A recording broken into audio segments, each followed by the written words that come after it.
Hey, how's everybody going out there in YouTube? Today I'm going to do a pretty short, maybe short as far as the live streams are concerned. I'm going to do approximately maybe an hour, nothing more than that. I'm just going to take a quick moment and I'm going to set up. So you might hear some double sound for a second. That's because I'm setting up the YouTube chat link. Okay, so let's see if I'm able to do that without... Yeah, I don't think I'm going to have too much problems with that. Great, so the chat link is up so you guys could chat with me as I am working on this particular airbrush painting. So let's go ahead and begin, get started. Today I'm going to be using the HP SBS. Last night, working on this particular painting, I was working with my other favorite airbrush. That was my CM-C Plus. That's the custom micron with the cup. So I thought I'd switch it up a bit. Those who are following along can watch and see that, you know, this is something that I am working. You know, I can work in different media, different airbrushes. We don't have to stick to just one. Okay. All right, so let's go ahead and start. So now I'm going into the blacks almost. As you can see, I'm starting to darken, but I'm being very deliberate, taking my time.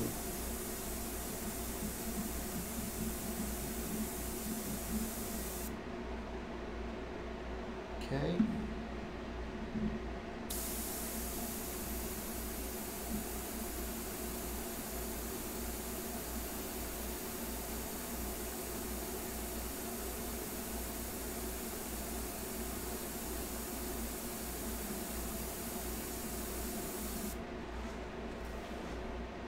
And as I'm taking my time, you'll see that it is, it's to my benefit to not rush things. Now remember, I'm working on paper. So the fact that I'm working on paper, you really have to be very careful not to oversaturate the surface. Not so much to get spidering or puddling, but actually to warp the paper. So you have an extra concern when working with paper than if you would if you were working on board.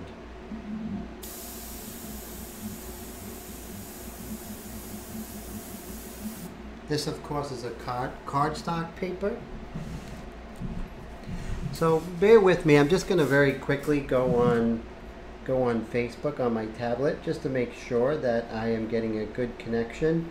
I'm a one-man band here, so I don't have anyone chatting just yet. If anyone's out there, just go ahead and send me a quick message. This way I'll know that everything is working well. I'm pretty sure everything is going good. It says I am live now. One watching. Okay, great. Sound is good. All right. Picture looks really nice. Okay, great. Okay, fantastic. All right. So, you know, comment if you'd like. If not, that's cool. You just want to watch, that's cool too.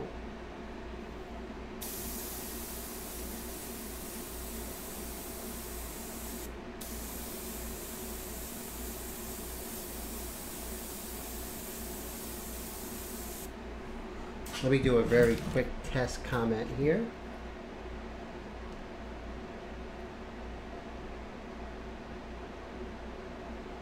Let's see. Test. I won't write test, I'll write hello.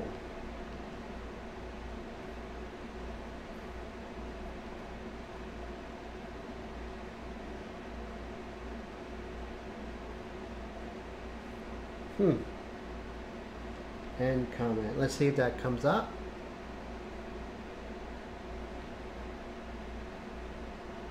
Probably take a moment.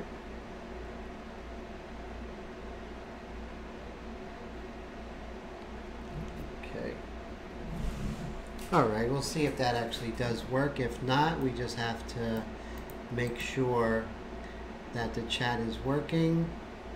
Okay, live.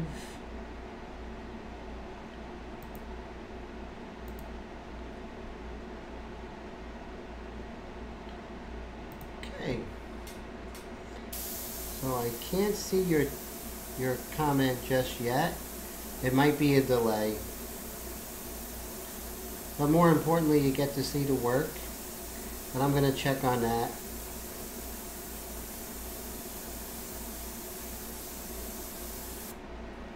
And that, of course, is YouTube chat viewer, Natalie Wood in Airbrush.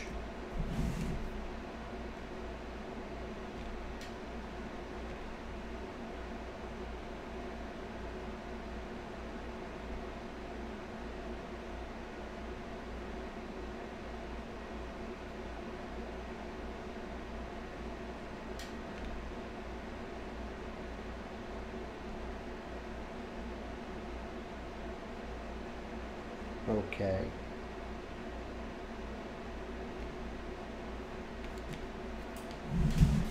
Okay, so bear with me. I'm going to just very quickly. You're gonna hear a double. You're gonna hear. I'm not gonna talk. Otherwise, you're gonna hear double. Just gonna check in YouTube very quickly. Talk. Otherwise, you're gonna hear double. Just gonna check in YouTube very quickly. Talk. Otherwise, you're gonna hear double. Going to check in YouTube very quickly. Talk, otherwise you're going to hear double. Just going to check in YouTube. Okay, so I went ahead and did a test comment. I removed it, and let's see if. Okay, great. So everything's working. So I just wanted to make sure that was happening. Okay, great. So I would just hate for if you wanted to comment or you had a question that it didn't work. That would bum me out. So what I'm going to do is I'm just going to continue.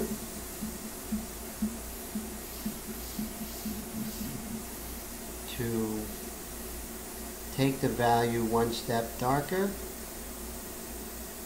Notice that I'm far away. I would say maybe. Hey Raul, how you doing? Oh, great. Perfect. Thank you so much, Raul. I appreciate that. You guys are my eyes and ears on the outside. So, you know, I love that you comment and let me know everything sounds good. And good to see you, Raul. So I'm just basically working maybe about 5 inches away because I don't want... I want it to be a very smooth application here, so I don't want it too much, any darker areas. I want it to be one tone, no modeling.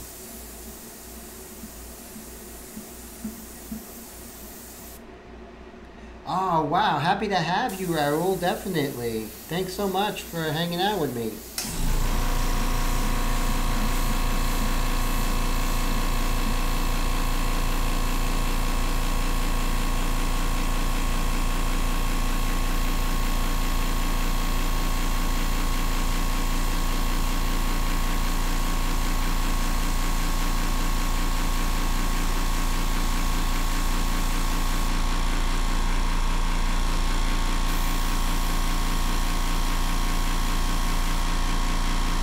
Oh, so Raul, I changed the airbrush from last night. The airbrush last night. The airbrush last night was the CMC Plus. You know, the custom micron. I really love it. And so today I decided to switch it up just to share a different airbrush and how I work it. This is the Eclipse HP SBS, the side feed. So I just wanted to switch it up for you guys. You know, just that you could use any airbrush and get as tight. It's just, you know, you might have to just change your approach a little bit working with the Eclipse.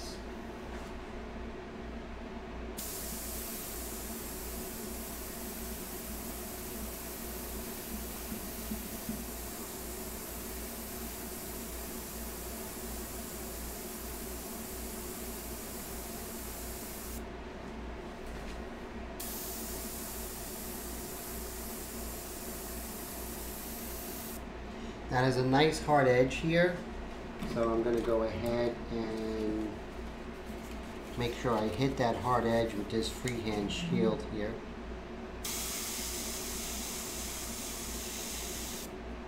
See that? That really makes a big difference.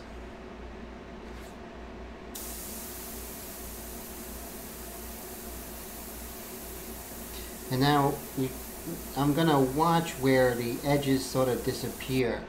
Right here there's no edge.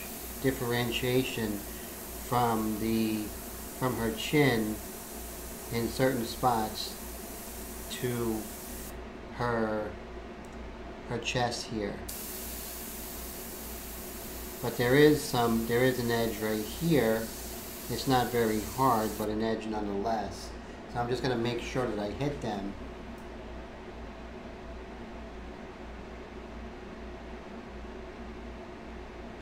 Wow, thank you so much. I really appreciate you taking my advice on that. Wow, yeah, you're gonna love the Eclipse. You really are. It's and this one is so beautiful. I'll tell you. I really enjoy it. The side feed just feels like a micron. And I'm going to use a freehand shield here.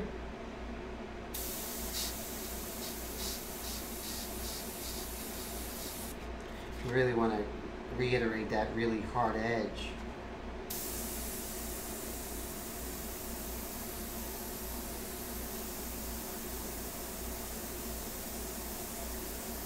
And with this, always be mindful of this cup, making sure when you're working vertical like horizontal, that you move the cup so you don't have a disastrous spill.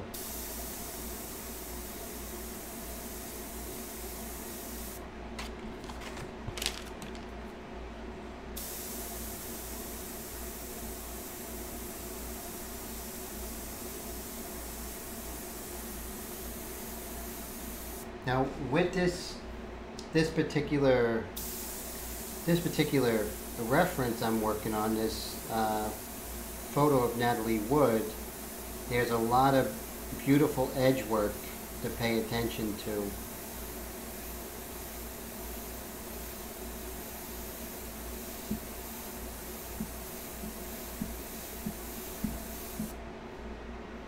And that's really going to give you a real sense of, hey Lisa, how you doing? Good to see you. Wow, she's who you're named after? How great is that? Oh, well, thank you so much. Yeah, I mean, that's a hard thing to get Natalie Wood's eyes, right? Oh my goodness. How have you been, Lisa? Good to see you.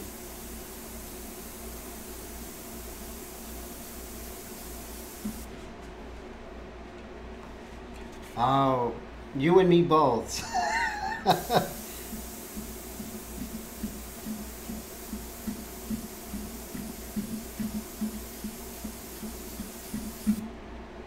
You and me both. That's...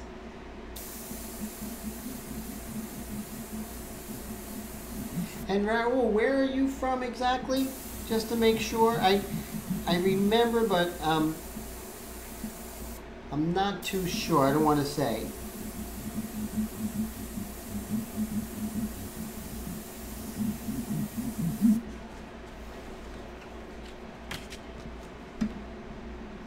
And what we're doing right now is we're just trying to get those really dark values, and I've been building them up slowly over time. This is probably the third day I'm working on this.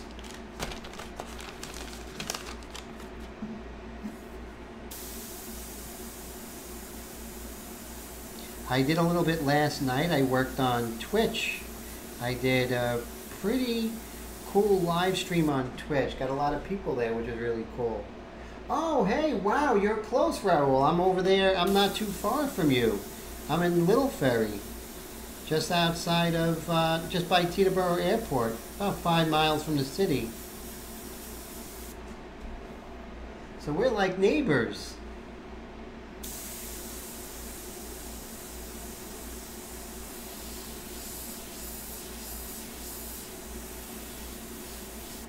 And I'm just going to continue getting these really nice hard edges. You know, even though I did them before, you have to redo them. Yeah, pretty. We're neighbors, Raoul. Pretty cool.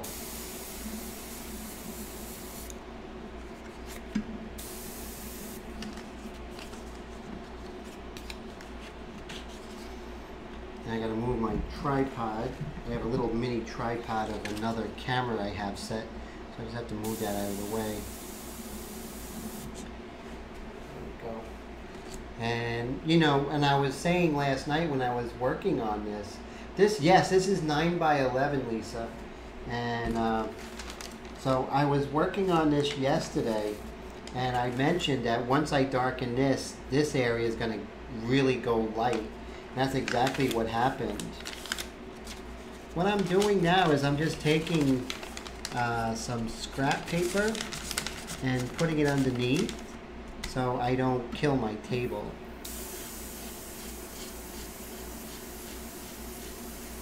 And notice, guys, that I'm a little far away, and that distance is going to keep me from getting a blotchy area, you know, where areas will be too dark and not even. So the distance really helps. And also making sure I don't oversaturate the surface, because we'll get warping because this is paper as opposed to something else.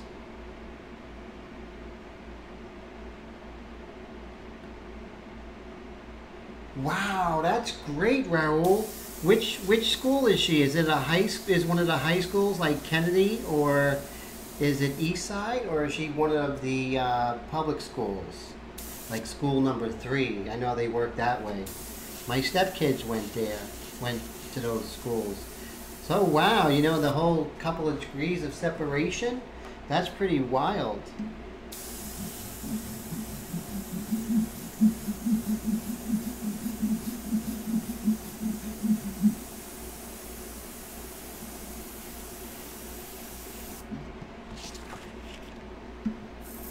It's interesting, I'm seeing Natalie's hair sort of, I mean her eyebrows sort of going up a little further, so a little higher angle. So sometimes you have to redraw a little bit with the airbrush,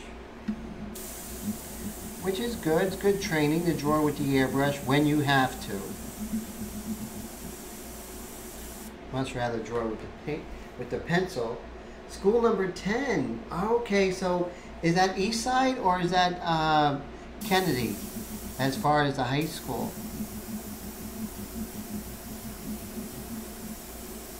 Eastside's that famous one that was, you know, with Joe Clark, the movie Stand By Me. So my ex-wife was actually a student during the filming of that school, and she got to meet the gentleman who played Robert Guillaume. So I thought that was pretty cool. Yeah, exactly. Got that high arch, right? Lisa, definitely.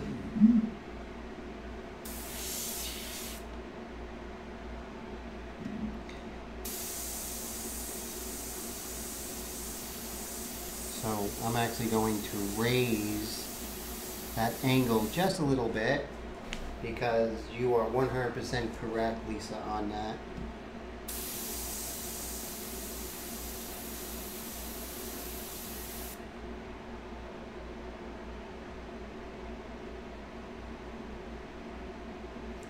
Yeah, you're going to love this eclipse. It is probably, you know, like I always say that the eclipse is like you know, the plane in the Gulf War, the Warthog, you know, the A-10, where it was very effective and it just did the job better than everything. It was like an all-purpose thing.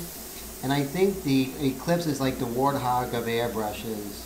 It's just so darn dependable, and it could be 40 years from now and people are still going to be using this over everything else. When you need to get the job done and you don't want any headaches or, you know, temperamental airbrush, definitely the Eclipse is the best. I do like the side feed. I also like the HP CS. I gotta pick me up another one. Mine, I gave one to a student, so I have to pick up another one. But they're so inexpensive, Raoul. Like $150, you can't go wrong. So Lisa, what's your favorite Natalie Wood movie? We were talking about that last night on Twitch about Natalie Wood and, you know, what people's favorite movies were. There's so many with her.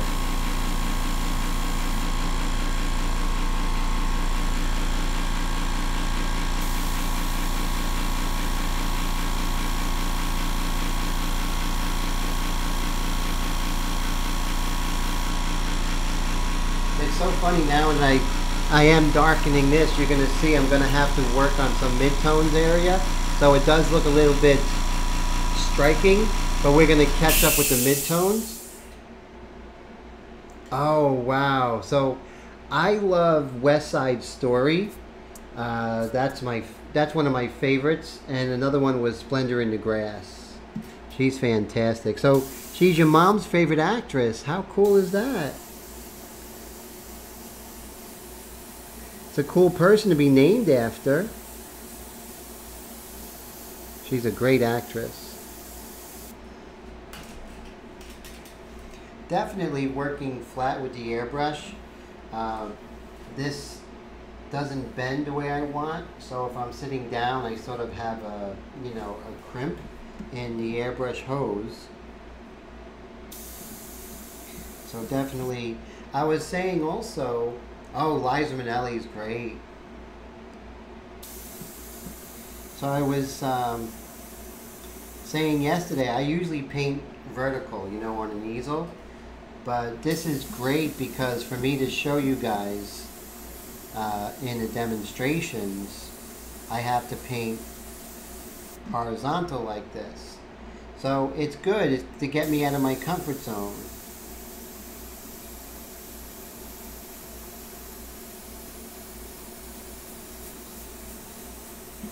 You don't want to get too relaxed with working in a certain way, because I think what happens is it causes problems in the work if we get too relaxed and complacent.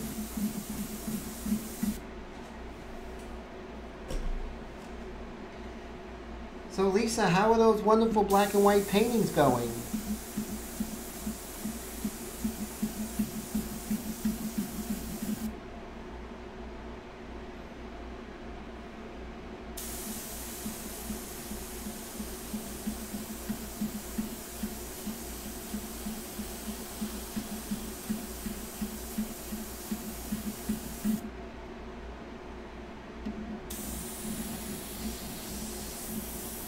And where there's detail, I can actually, if you see this, I can actually really get detailed with my lines.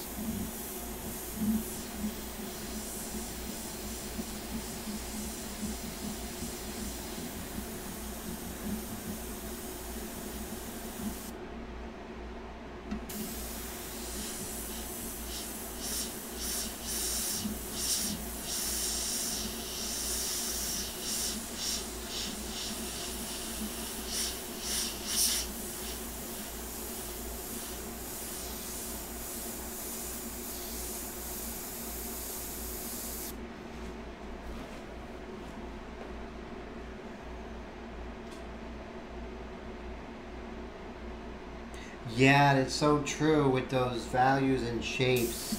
It takes time, right? And the thing is just to be patient.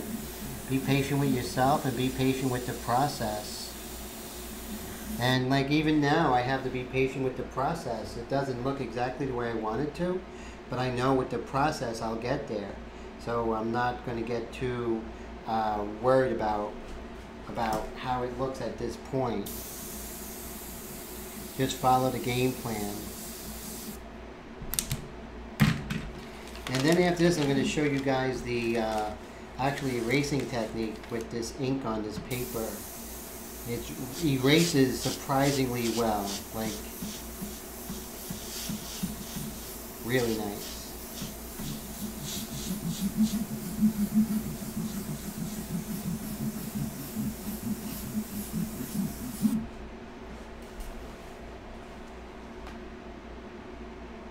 Well, that's okay. It's these things, you know, this spell check on our phones is really ridiculously crazy. That's always getting me in trouble.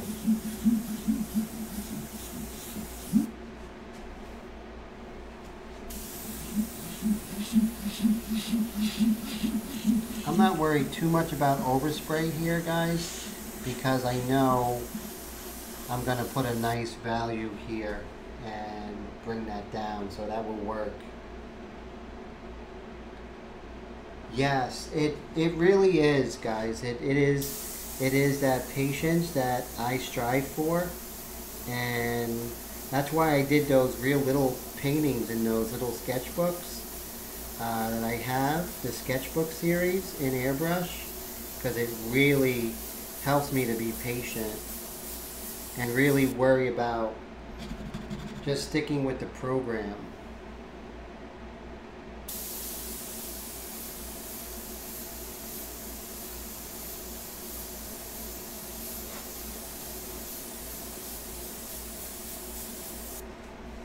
Let's try some different angles here to see how she's looking there. So little by little she's getting there, and believe it or not, this is on paper, which is really wild. So I love the fact that it's on paper.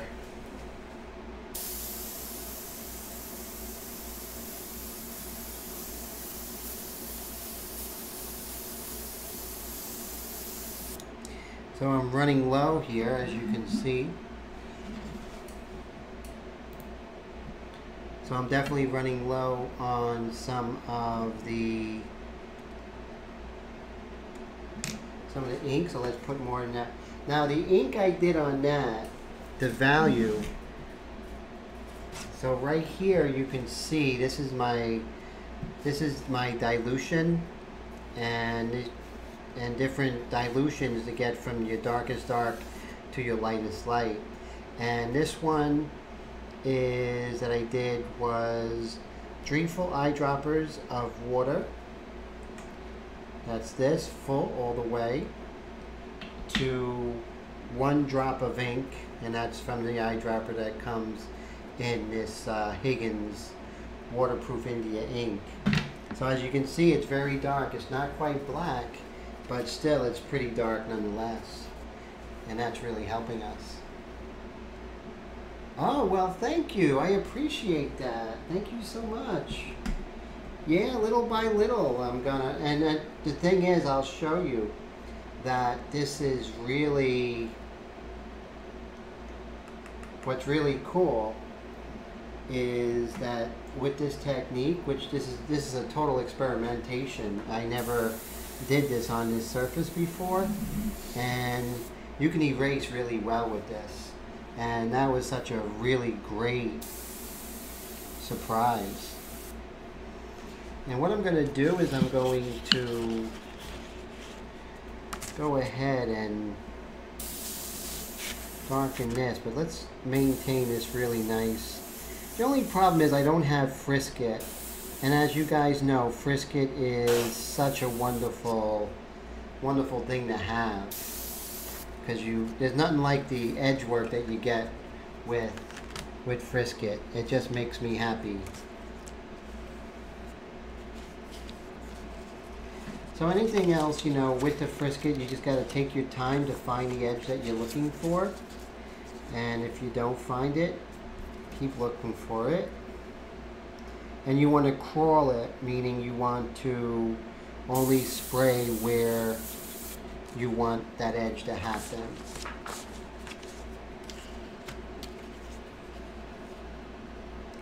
I don't know if any of you's ever bought any of his videos. David Morton. He is one of my first airbrush teachers.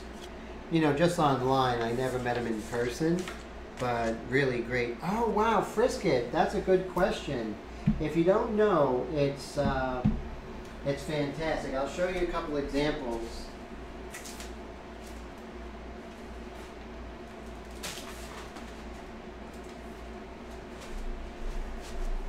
So Frisket comes in, let me see if I could get a better angle. So Frisket basically comes in rolls like this. And what you do is you peel it off. You cut it the size of your artwork. You peel this off, and it's just like clear plastic. And then you take that clear plastic and then you just put it on the artwork, and then you cut around it. And there's some videos, actually I have several videos using Frisket film, which is really great. It comes in that size, which is 16 inches. Also comes in this size, which is 9 by 12. And let's see, what else does it come in? Okay, here's a big size. If you're working on a big painting, you can actually see that Frisket film comes in this. Now Frisket is pretty pricey, so you want to use it sparingly. You don't want to use too much of it. I think the big roll costs like 30 bucks, smaller roll maybe 20, and then maybe 10 sheets of that 8 by 10, I would say maybe about $9–10. So definitely not inexpensive, but it really is great. It really is something that you really... Hey, Matthew, good to see you. How's it going? Matthew, you are in Canada, am I correct? Just to make sure. Yes, exactly. That's exactly just like the Frisket or the what do they call, the masking fluid for watercolor. Exactly.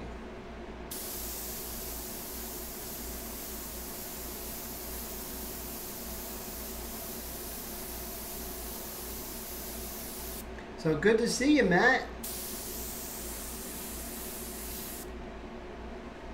And let's continue crawling around that edge there, because I'm going to go darker, and I definitely want to keep that edge. And this, of course, is called a freehand shield,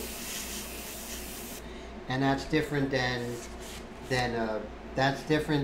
a stencil, because it's just something that you use to create edges.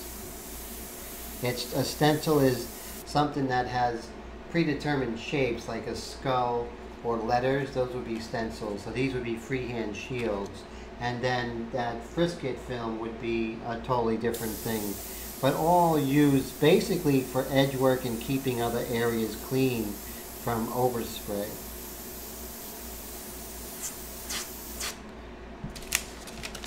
And I just put this piece of paper, I'm going to put it underneath. And putting that underneath just saves my table from getting, you know, all discolored.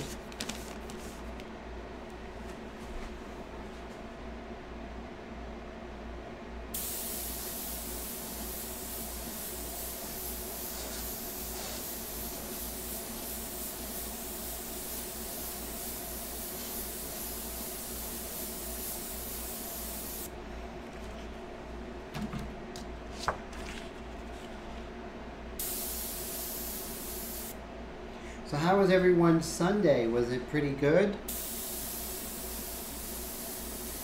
Here in Northeast New Jersey, as Lisa and And Raul know we have a hot when we're in the middle of a hot wave, so it's going to continue being hot for a while. So I'm not looking forward to that.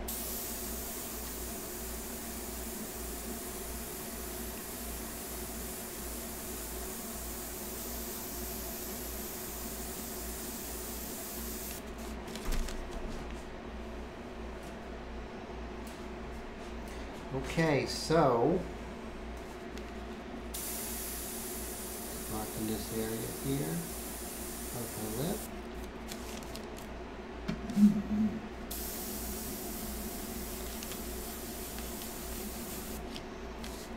And what I'm going to do is I'm going to start working on some of the midtones here and see if I could establish. So what I'll probably do, because this is a very dark color that I have, and I might just dilute this color a little bit more.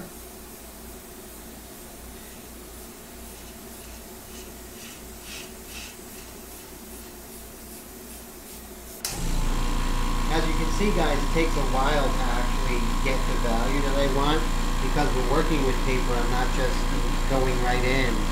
Oh, great, great. That's cool, Carol. Same here.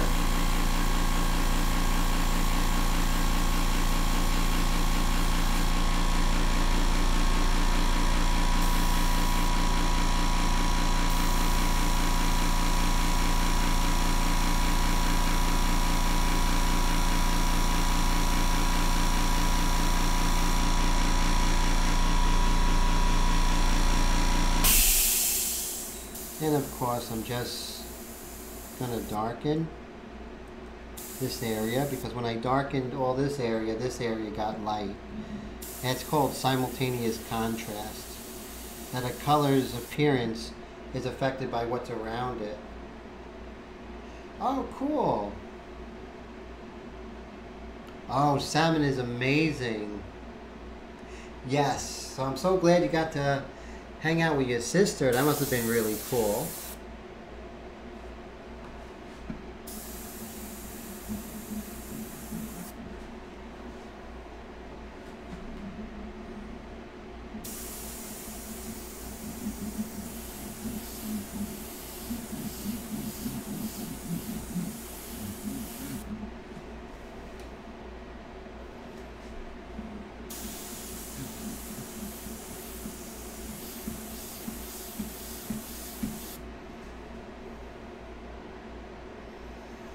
Then I could darken the white of her eye a little bit here. Notice I'm going to stay far away, and that's going to really help me to get a smooth gradation. I can always lighten that up, but I kind of like the fact that it's sort of these lost edges here.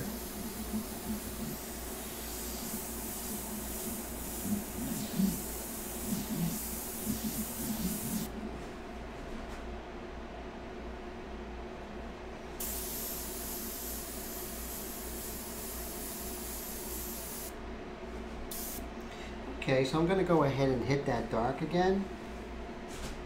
Let's see. Now, I only have freehand shield in this particular studio right now. I got to get them from the other studio. So, as you see here, there's this really nice dark edge right here.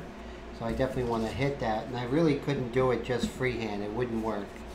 And I would say probably about a good 5 inches. Yeah, about a good 5 inches, Lisa.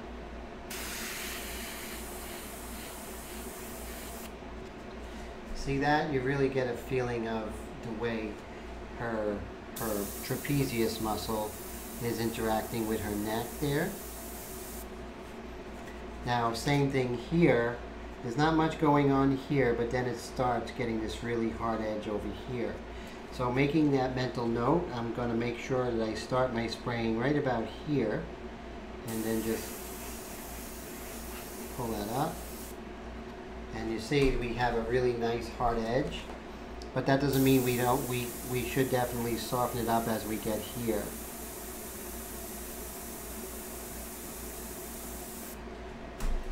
so it doesn't look too harsh. And then here, always wipe off this, because when you spray, you're going to have some, until it dries, you're going to have some paint or ink still on it.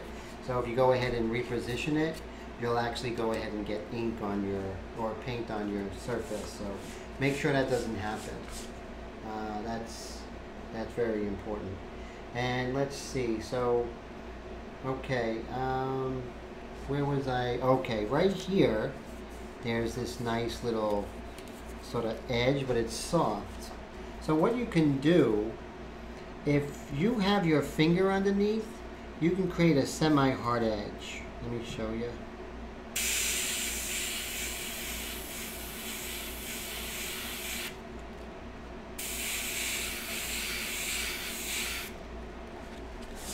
That didn't work. Let me see what's happening. Okay.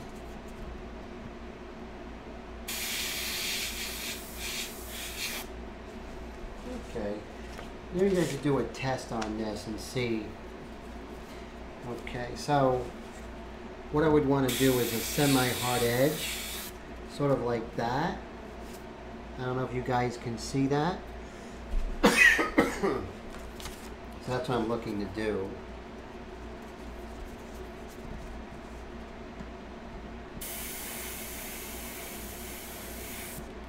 Okay, so there I did get it a little bit. And now what I'm going to do is I'm going to go ahead and start doing some erasing techniques here and work on those edges. And the thing with this ink is you don't have to use an aggressive eraser like you do when you're working on board and paper.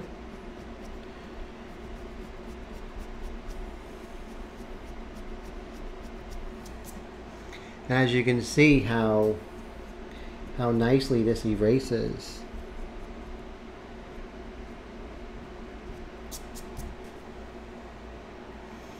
It really is a breakthrough for me. You know, I just said, let me see what happens when I use it on something that I draw all the time with. And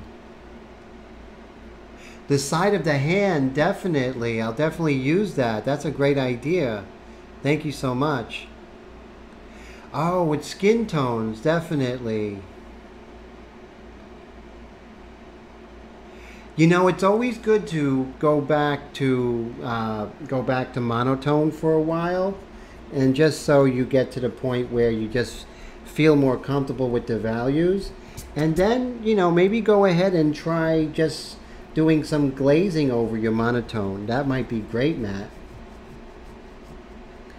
And it's only a temporary thing, so it's cool, and I think monotone paintings are fantastic.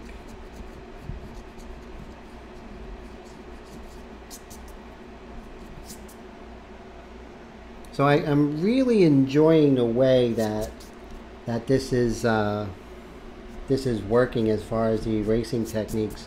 Plus, with this, oh yes, exactly, Lisa. So the monotone is really a great segue, because then when you work in a method similar to mine, you just go ahead and do the underpainting. So it's just a natural progression. I haven't done a painting without an underpainting in God knows how long. I just love it. It just makes sense, you know. You take care of all your drawing aspects, and then you take care of all your values with the underpainting, and then you go in with the color. So you break it down in something that's very difficult into 3 easier parts. No, definitely not. So start with black and white, you know, what I'm doing now. Start with like India ink, matte, and, you know, just go ahead and just, you know, make it so it's as just, you're just working in values. And I think if you do the India ink will be great, because it's all transparent.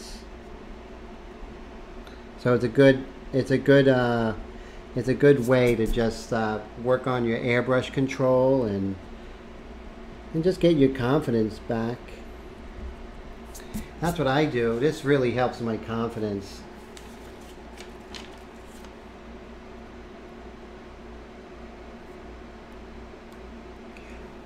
Interesting that you should say that, Raul. Yes, you know, I spoke with Steve Gibson, the gentleman who actually created them for, and he has some great ideas. I really like his method. So his method of doing these create texts, they're called decrescite. They're really, he has some really great philosophy behind it. So I definitely would look into that. So he's a very good artist. And like I said, we spoke just last night about it. And he had some good ideas about it. And, you know, the philosophy behind it. You know, his method of using opaques. So he does an underpainting like this, but he does it in opaques over a dark, you know, maybe a mid-tone surface. So that's why he uses all those mid-tones, all those values between black and white. So it definitely is a different method. Definitely is something that is going to be... I would wait until you see the method, just till there's videos of people doing it, Raul and Matt. So, because with me, there's a lot of values there. And I think, you know, a demonstration of it would really help. At least for me, I would also like to see that. So he's going by the method of this artist about in the turn of the century, maybe a little bit later, called Frank Riley, and he studied at the Art Students. He taught at the Art Students League, and one of the method that he has is a corresponding gray to every color, and so he would have the mixture of grays with a color, and all the values of the mixture of grays with that color, and then the same thing throughout the whole palette. So you pretty much could find the right value of every color, of a flesh tone, of a light flesh tone, of a dark flesh tone, of a mid-tone. So that's interesting. So that's why there's so many grays. But if you don't know about the Riley method, I would definitely wait until someone shows you before you go ahead and purchase that. That's just me. That's how I would do it. I'm sure someone's going to do a demonstration and review. If not, you know, maybe I'll do it eventually. But only if Createx sends me them for free. I'm not paying that money to do a review, that's for sure. But yeah, I mean, Gibson's a great artist. I really like his work, so I definitely know that he's coming from a good place.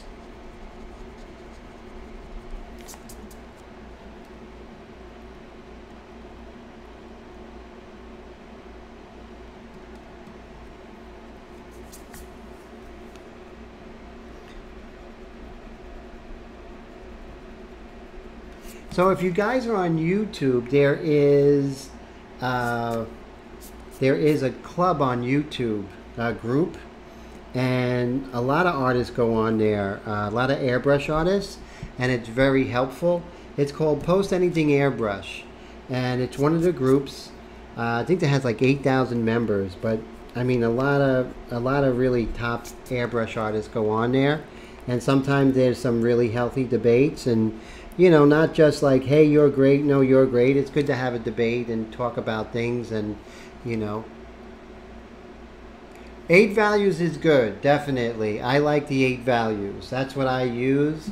I use the golden 8 values, which is really good by Golden. Yes, I'm using, now that's what's great, Raul. I'm using the India ink by Higgins, the waterproof, mind you, not the, it has to be waterproof. And look how it erases. It's just really amazing. You see that? That's no one taught me this, and I just sort of experimented with this, and it's really cool. So you really can do some great things, Raul. Now, let's say if we got a little more aggressive, Now this is the Perfection, the 7058. It's a little more aggressive as an eraser, than this one, which is the 7058B. And you can tell the difference between the two because this one has a little pink little brush and this one doesn't. This is the, right here is the more oh man, there goes the lottery ticket money. Uh-oh, that's funny. And so definitely, see with this, with the more aggressive eraser, I can have a little easier time than using the mono. But just really cool. And I'm also planning on testing out the white pastel to see what that does with this.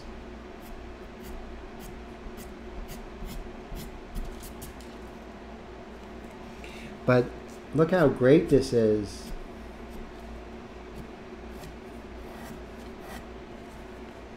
So you really can do some really interesting techniques.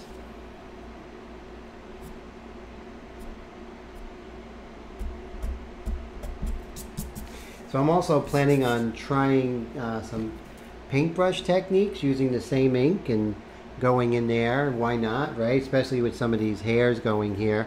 I'm not going to test it out. I mean, why would I go ahead and do it with the airbrush when I can do it more effectively with the paintbrush?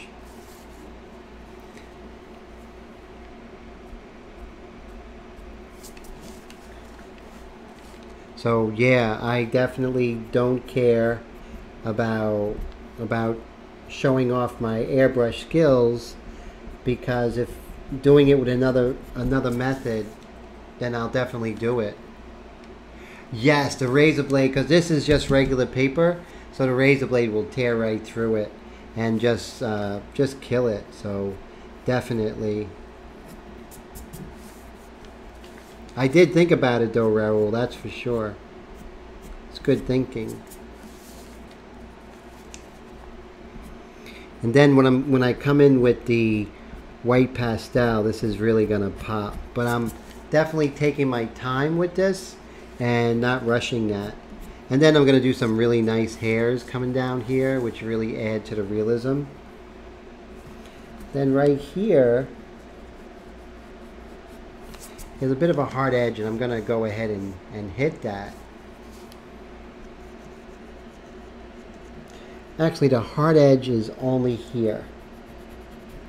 Then here it stays soft.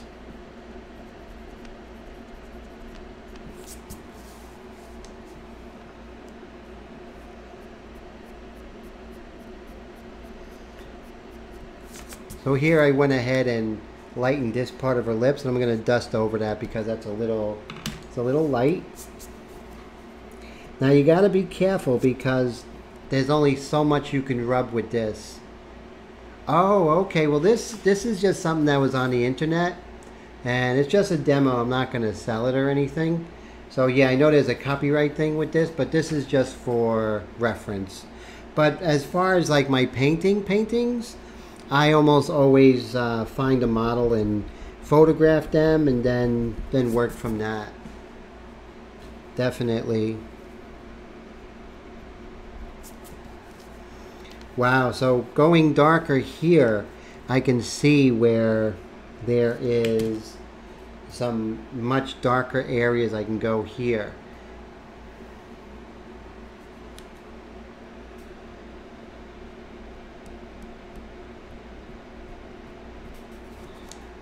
Then right here, there's a little bit of an indication.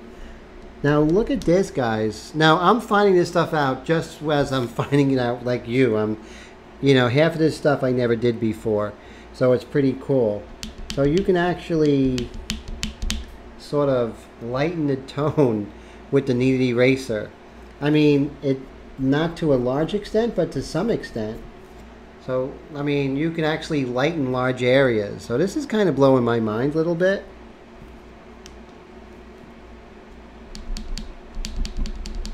And also with the kneaded eraser, just like when you're drawing, you can actually, let me lower this so you don't see the top of my head. So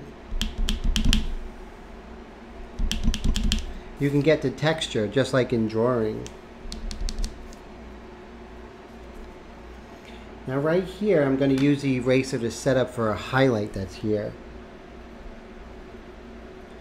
So I'm going to come in here with some white pastel to really pop that out. Oh, Lisa, have a good night. I hope you get to fall asleep and the insomnia goes away. Sweet dreams, and thanks so much for hanging out with me this evening. It's always fun talking with you. Keep doing those amazing paintings.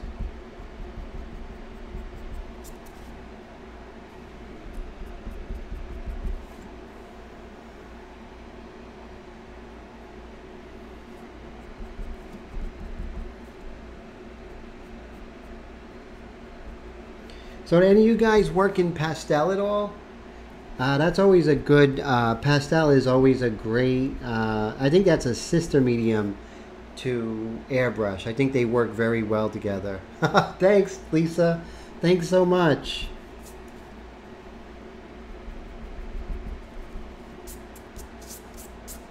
So I've been switching it around. Like last night I did a live stream on Twitch. Today I'm doing YouTube, and being a little more exclusive and not being all-inclusive YouTube, Twitch, and Facebook. But you know, maybe once in a while doing one just for my Facebook people and just for my Twitch people and that sort of thing. So let's go ahead and see if we could work back. See if we can go ahead and work on those lips there. I'm always going to test off the side. Don't want to test on my surface. We've all been there, right guys? Where you have that blowout right on your painting. I know I have.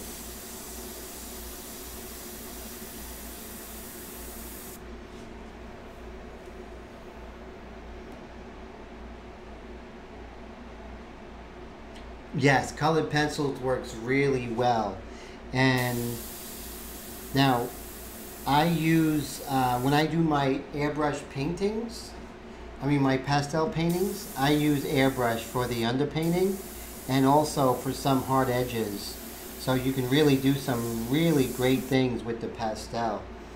And then there's a friend of mine, Stefan Weiland, he's actually working on a method of spraying pastel pigment through the airbrush.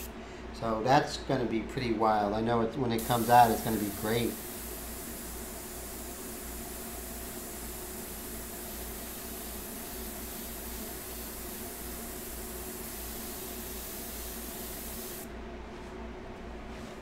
I want to make sure I don't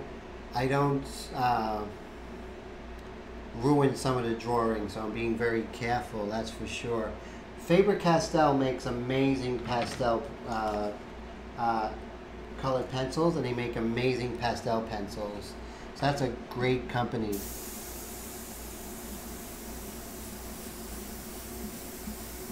They actually sent me some free art supplies not too long ago, and I thought that was really nice of them.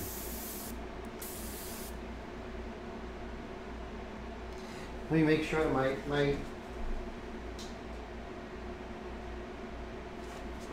okay, I'm okay with pressure. I was just making sure that my air pressure was good. Make sure that, okay, my compressor's on. I might just have to raise the air pressure a little bit. I could be standing on the hose, that happens.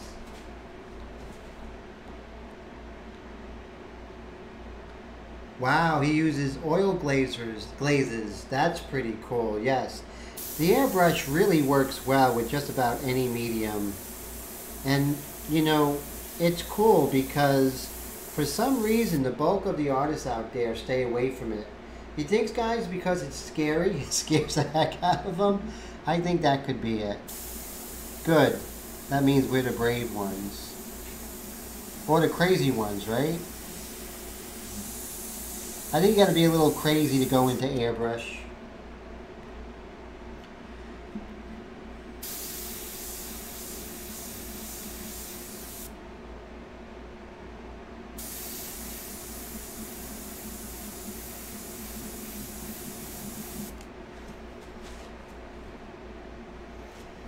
Okay, so I have some in here. What I'm going to do is I'm going to dilute it just a tiny bit. I'm just going to put a couple of drops of water in here. I'm going to do it away from my painting. I just put like 3 drops of water, maybe a couple more, just to lighten it up a bit, because when I'm coming in with these midtones, I don't want to do it with this value here.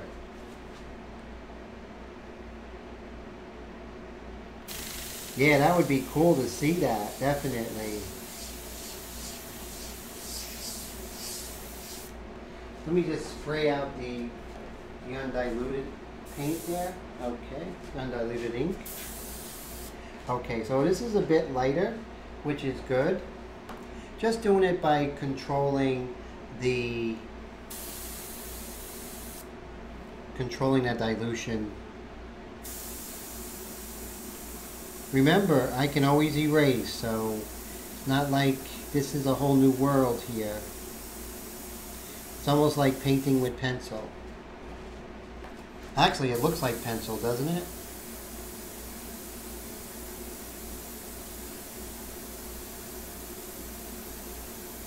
So I was saying to the group last night that was on Twitch is that you get good by doing it over and over again, by doing it more than everybody else. You become better than everybody else, or more advanced than most. And that's what you want to do. You want to be advanced, and you want to push yourself. So when I was doing these live streams, guys, my live streams were horrible. I mean, literally. And I mean, everyone else's live stream seemed better. There was all these mistakes and everything. And then I said to myself, you know what? I'm going to do my homework, do my research, and I'm going to do more live streams than everyone else who's doing it in the airbrush industry. So now my live streams are much more interesting. I have different camera angles, so I could do all kinds of really cool things. And so I think that my live streams are that next level, the level that is much better than the competition. So I went from being much worse to much better. And I think the same is with airbrush, is that we have to push ourselves so we can really shine and show everybody our potential. You know, it's true, the fine artist does have this real snobby thing. You know what I was taught in art school? Now listen to this, guys, and this is coming from like schools like the Art Students League, National Academy School of Fine Arts. They've said this, that airbrush is for makes a mediocre artist better, and it's for mediocre artists, and it's commercial. And that was wrong. That was really wrong, because I think if I knew about this, if I was exposed to this in the 20s, in my 20s, holy cow, I would be blowing the competition away. I would be really amazing, because I would have been doing it from the outset. But such is life, you know. So now I'm playing catch up with everybody.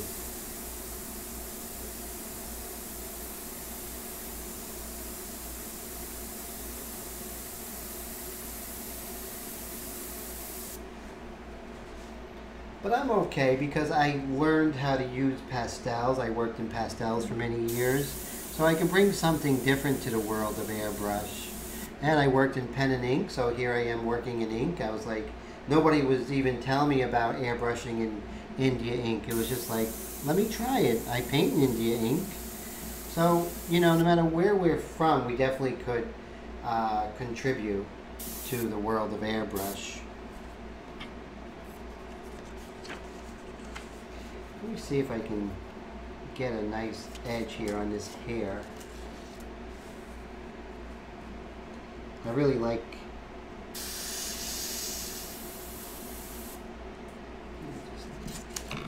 Okay, yeah, that's nice there. And then, let's see this.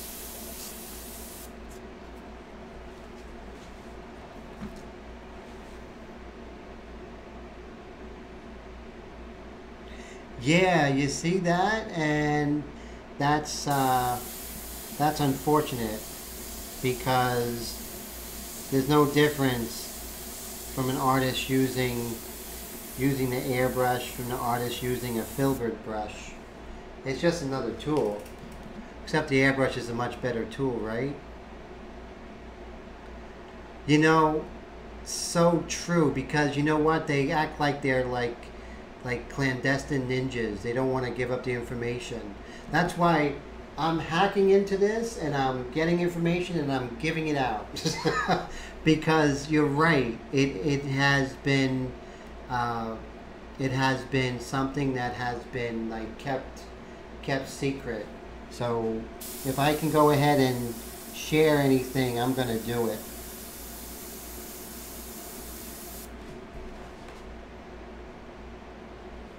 Because just like in pastel, just like in drawing, the technique should be available to anybody.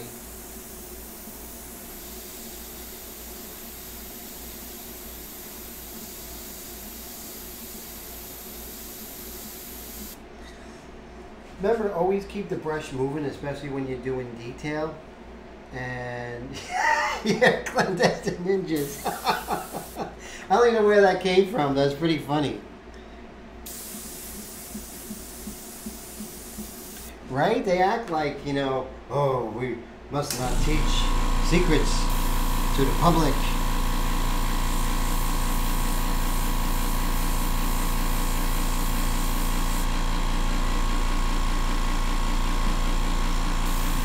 See, this is what happens when a fine artist goes into airbrush, you know, because, you know, I've learned from so many different teachers and so many people have taught me different techniques. So someone like me gets into this and I'm like, I'm sharing it with everybody. I don't give a crap. I'm not a clandestine ninja. So you know what? I'm going to make sure that it gets out there and young kids and older artists can actually enjoy this technique that I love. So too bad. I'm going to tell it. And I'm going to write a book about it. Right now I'm doing a book on pastels on my blog. Have you guys seen my blog yet? It's pretty cool. I'm actually writing the book on pastel every day. So I'm actually blogging the book. And two things, the blogging of the book automatically copyrights my ideas, and also publishers get to see it, and it's really cool, and also you guys get to read it before everybody else.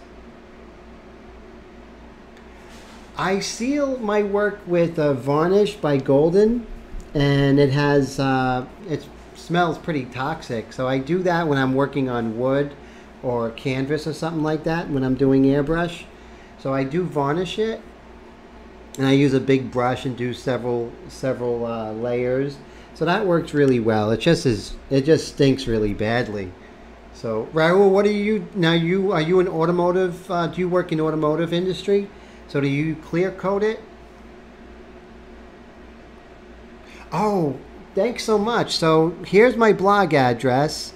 So if you guys can, just copy that down. And there you will, it's really cool. So every day or every other day I'm going to do new, like maybe like half a chapter of the blog. So if you go from day 1 all the way to day 7 today, you will learn about this method of doing airbrush painting that is all my own, that actually evolved over years. So, and also comment if you have any questions. It's a really great medium, and the way I use it, you know, if you love airbrush, it's very similar to it. So I think you'll enjoy it.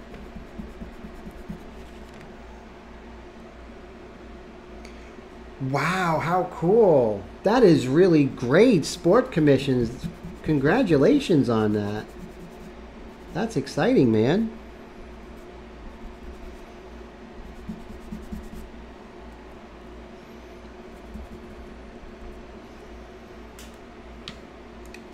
Right over here, it's a little bit lighter. I'm going to set up here I'm actually going to set up here for some white. 24 by 36. That's a good size. That's a good healthy size. I work on that a lot. You know why? Because when you frame it, and it's going to be a chapter on framing your work, and I learned being a poor artist to learn how to frame it yourself for pennies on a dollar. Really, never go to a frame shop to frame your work. Unless you got money and you don't mind someone else doing it. But, wow. I mean, literally, 24 by 36 pastel painting I could frame for about, myself, at most $30. That's glass, frame, mounting wire, and everything. Oh man, Raul, just go out there and show your work. You see all the crap that's out there? Man, don't be afraid. There's horrible work out there, so your work's going to stand out and shine. So definitely realize that. You know, just from talking with you and you know, your passion, I know your art must be amazing. So don't be afraid. You know, definitely go out there. Yes, exactly. Yeah. And yeah, just go ahead, man. The world needs artists like you to show. And when I start feeling that, where I just don't feel like showing my work, I'm like, you know what?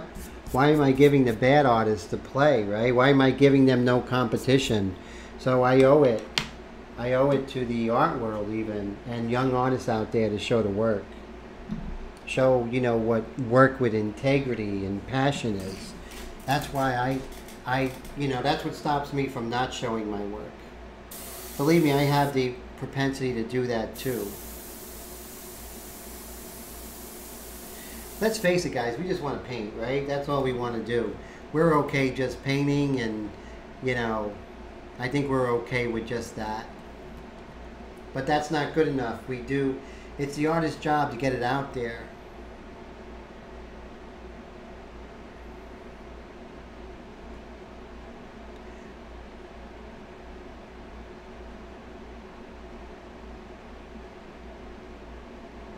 Yeah, man, that stuff is horrible, horrible, horrible.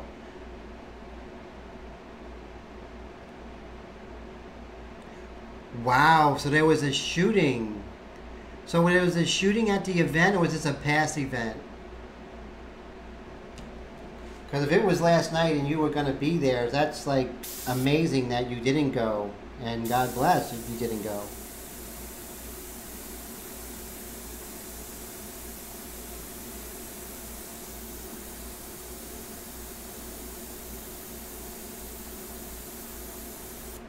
Just going to make sure I hit some of these values here. Right here. There's sort of a blotchiness in her skin. There's 2 routes to go.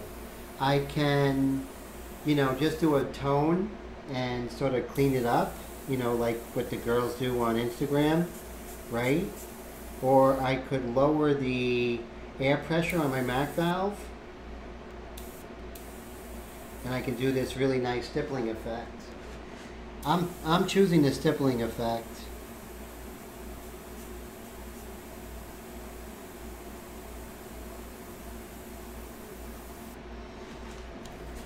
So right here, her laugh line sort of goes like this, and then there's a really light, like, stippling effect over here. So I just get that turn, and I think that works. And then what I can do is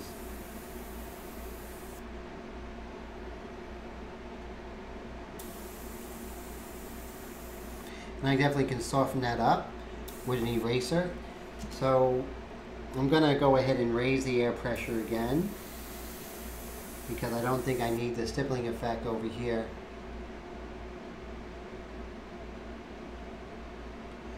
Wow, and this was a while ago?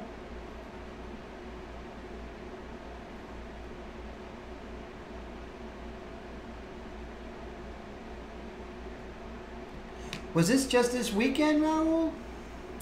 And I'm so sorry that your brother was, Now,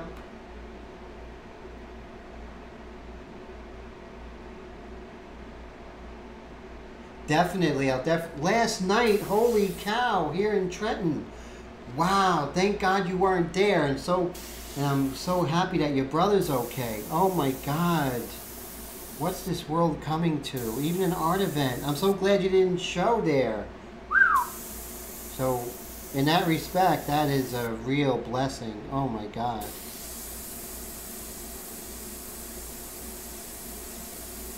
So definitely, when you work in this medium, in this method, I definitely would love to look at it and take a look with you and see if we could, get a second pair of eyes looking at it. I'm sure it's going to come out great.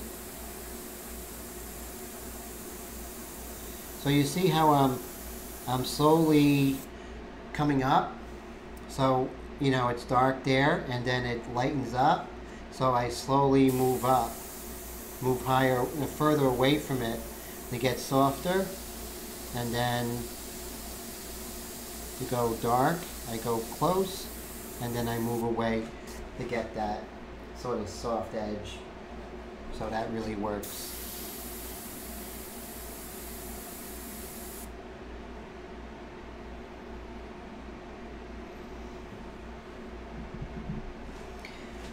So looking at this here, I see I can adjust this laugh line a little bit. So it looks like it comes in just a little bit more than what I had.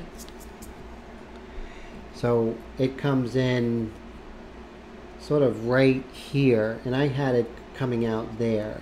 So look how easy I could erase this.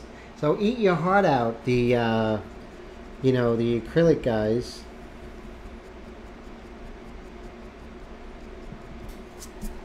Look at that, just like pencil, guys. It's really freaky.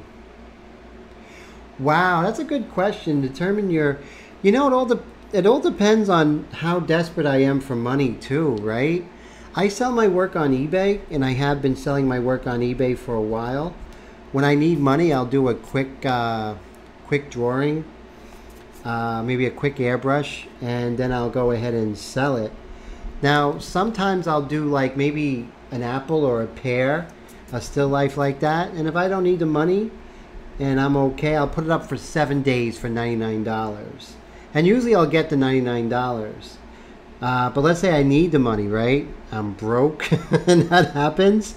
I'll go ahead and put it for like $50 and put the auction for 3 days and see what happens. So it's more, it all depends on how I'm feeling, how broke I am. So yeah, it's true. It definitely depends. But as far as the pricing goes, you really have to figure out who your audience is. If you're doing large paintings like that are classical, then your audience is going to be a little more, have a little more money. So you're going to raise your prices. And then anything you do in that genre, you have to keep your prices that way. Otherwise, you undercut your collectors. I'm going to be right back, guys. So give me like 2 minutes. And if you got to go, that's cool. Give me about 3 minutes. I'll be right back.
Hey guys, if you're still with me, thanks so much.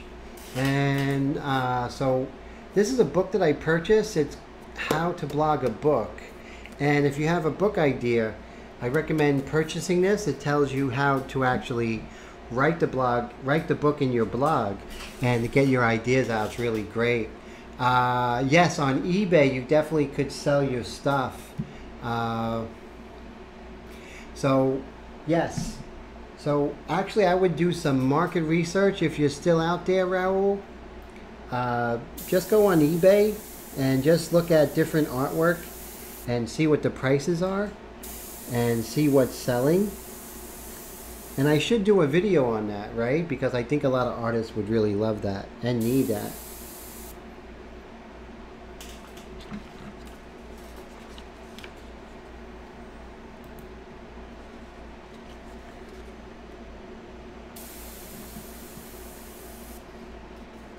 Now this edge is all white, so I'm just gonna really dust the background to get that edge here. Sort of gives a really nice feel of air around her, doesn't it? I like that.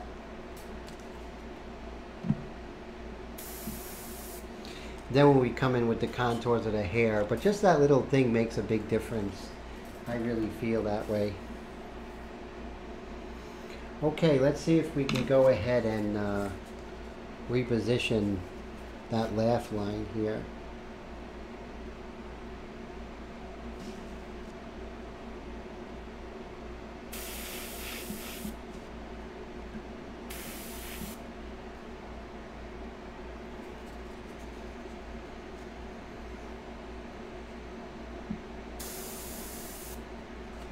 There we go. That's much better. At least I feel better about it. Ah, thank you. I appreciate that. Thanks, Matt. And thank you, Raul. Yeah, this really makes a big difference, and I just can't wait to come in with the white pastel. Now, the only thing is I have to really calm myself down because I want to come in with the white pastel to make everything explode and come out together. But I have to be patient, and that's something that I really should always, I always have to control myself. I want to get to the finish line, right? That's what I want to do. I want to see it all come together. But it'll happen in time, right? We just have to take our time. Thanks guys for staying with me. Really appreciate that.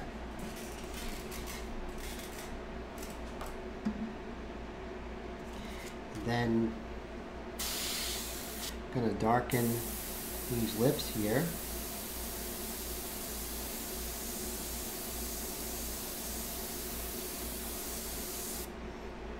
What's really great is that I know I'm going to be able to erase and redefine them, define them even more.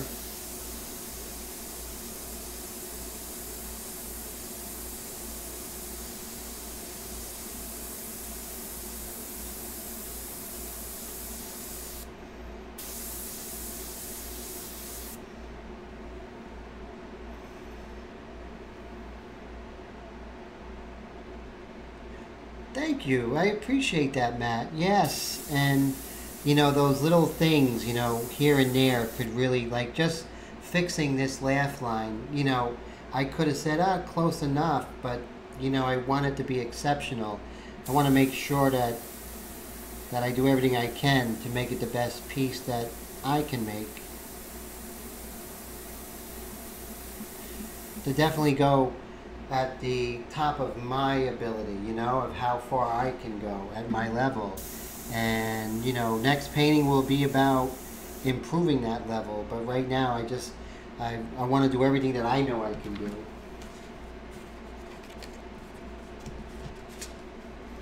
I want to get that hard edge right there.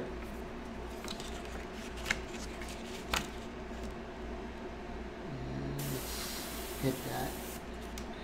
There we go. And let that dry.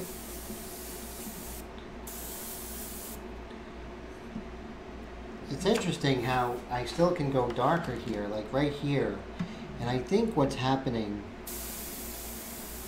is I have to come darker here, and that's going to bring everything in perspective here.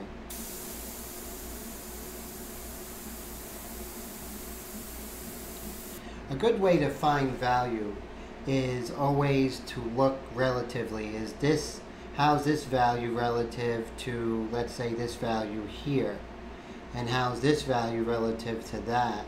So this value is probably like the light colors in her iris here.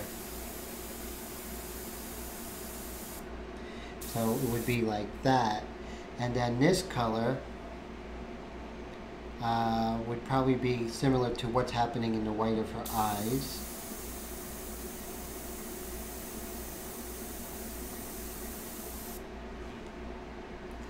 So I definitely can darken the white of her eyes here, especially on this side.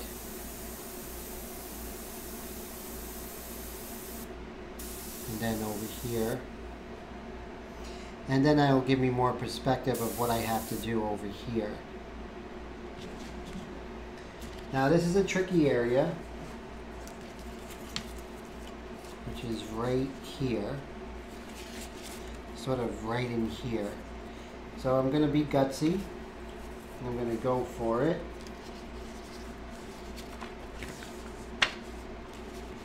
Can always fix it, so why not?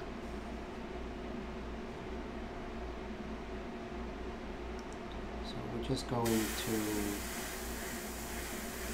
hit this like that. Let's see what we got. Okay, not bad at all. I'm happy with it. Then we got the hard edge already, so we can reiterate that. Go darker. Sort of taking it to the next level. And then right here for her eyelashes on the bottom there, I can do one of two ways. I can go in with the paintbrush, which I just might do, or like here I can be a little more challenging. But rather than challenge myself, that shouldn't be the focus. Whatever would make the painting look better.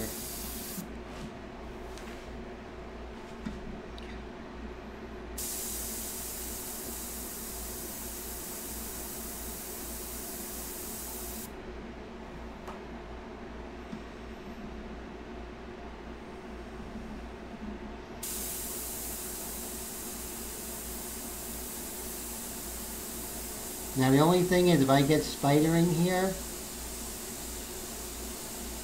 it's not going to be as forgiving. But I'm pretty happy with the way that came out. Okay, that's always a little scary, right guys? That's, I don't care how long anyone's doing airbrush, that's always a little scary.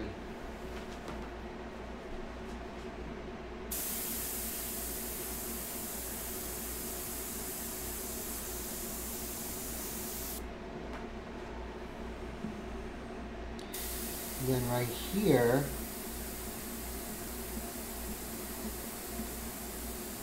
along this laugh line, we have a dark. But we got to see where it stops, right? We can't do it all the way. We have to check and see where it stops. So, you know, where does it begin and where does it stop, and how does it fall into the edges adjacent to it? Oh, thanks, man. I appreciate that. Yeah, that was scary. And then same here. So I'm looking at the value here, and I see that it was much lighter. The value here is very similar to here. So I'm going to go ahead and make sure I match those values. As you get later in the painting, you have so many different references to tell you if you're doing well or doing bad as far as value goes. So there's a lot of reference points. That's why I do less in the beginning, because I don't have the reference points that I will have later.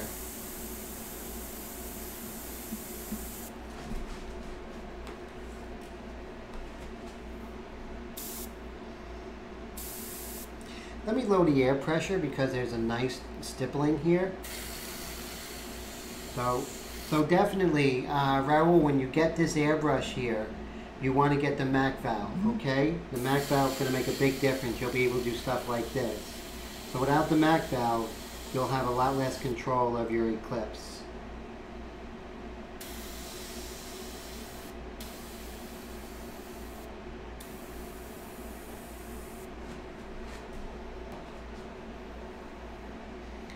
And then we're just going to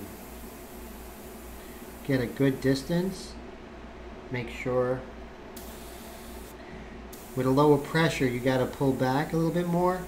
So you want to make sure I don't get overzealous with pulling back. But you see how I'm getting sort of that real nice feathering.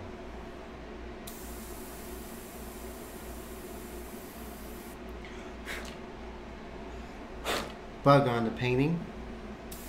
Don't you just love summer, guys?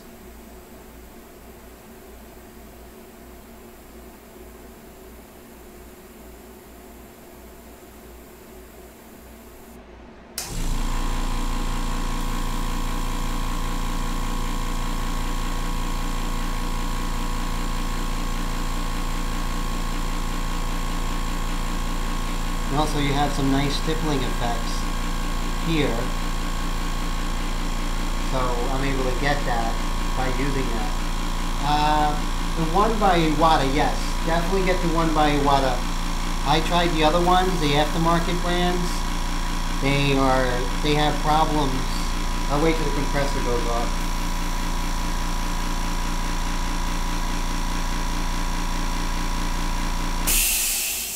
Yes, definitely want to get the 1x because the other ones have issues. Now the Iwata has some issues after a while with the, air leakage, but you can fix that with plumber's tape. But I find the aftermarket ones, they have a much worse problem with that. So definitely the one with Iwata. That's just my own findings, and I purchased maybe about 6 of them already. And I really would not, it's just bravado, right? It's like, oh, you don't need it. It's always better to have it. I know that. So, a lot of people are like, oh, I don't need that. Well, it's always easier to adjust the air, just like in this case, than not. So with that reason, the $30 is money well spent.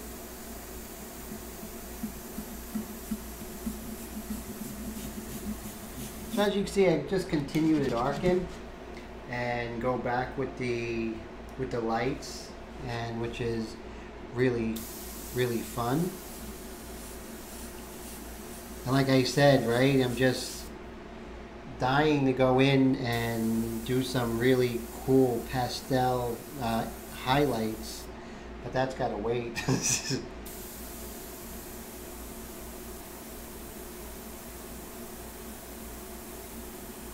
Oh, okay. So I do see that we have some really nice things happening here that I'm not seeing. So I'm going to go and give that. That's going to give life to the portrait and also give the portrait a three-dimensional quality, especially when we come into lights. It's just going to really pop. And I really like the way it's coming out. I feel that this airbrush painting has a life to it. Now, everyone knows, if you've seen my weekly Facebook live demonstrations. I do it every Wednesday at 9 o'clock Eastern time, and I do drawing. And drawing is most important. Without knowing how to draw, this is impossible. But this right here, I can express things that I wouldn't be able to express in drawing. So it is definitely great to do airbrush in black and white, guys. So definitely your instincts are good. Do some really nice black and white ones. That would be great. So I'm going to show you real quick some of the things that, I don't know if you guys have been part of the Wednesday night, but I'll show you some things that I worked on. Let me see real quickly. And how the drawings actually the drawings really help the airbrush and vice versa. So you can see here's a drawing that I did on that live stream. So you can see how, you know, we can get a lot more expressive here, and it could look a lot more slick. Oh, thank you so much, Raul. This looks slick, right? This looks much more slick. But without this, I don't think this is possible. I think doing this, you know, with a pencil point and you know, learning how to crosshatch and slowly get values, I think only helps. This is the basics. This is not the basics, but the fundamentals. And like I always recommend, always having a drawing project going. Always have something going, you know. Here's another one. And see if I have one of my favorite ones here. Here's another one. Just some quick things I do in pencil, and I do that every Wednesday night, and it's great because it keeps you honest, and it keeps us from relying on the really nice edge work we get. We get spoiled with the airbrush, right? We can get those edges we want. We can get those smoky sort of low air pressure stippling with the Mac valve.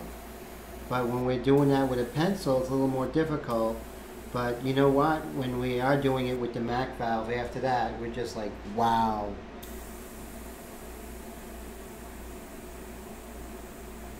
Oh my God, this stippling effect is really amazing. If only pencils could do that, right?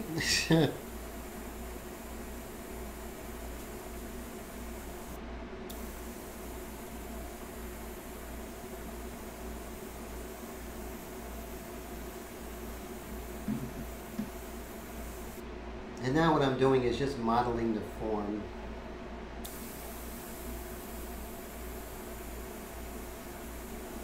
But I'm doing that with this sort of smoky stippling.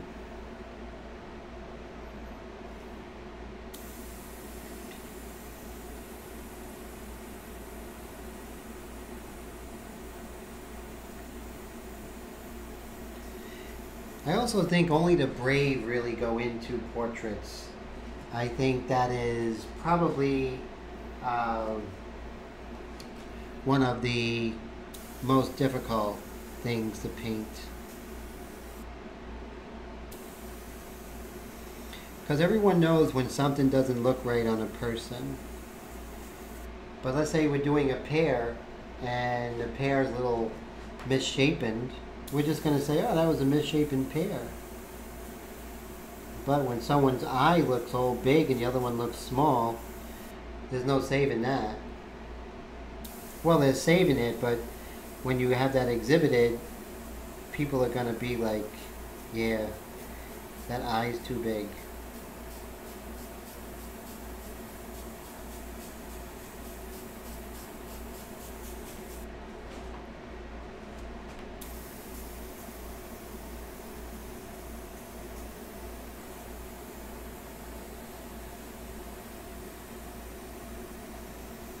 We're getting close to that point where I'll start erasing and maybe just do some, we'll try some paintbrush techniques.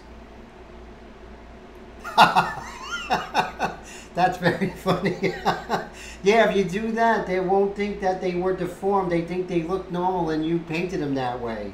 That's the caveat. You know, I've done so many portrait commissions, and I've done some commissions where, oh, you know, Aunt Mildred's nose isn't that big, and I'm like, yeah, Aunt Mildred's nose is that big, but I didn't know you wanted me to make it smaller. That's different. That's not a portrait, that's cosmetic surgery.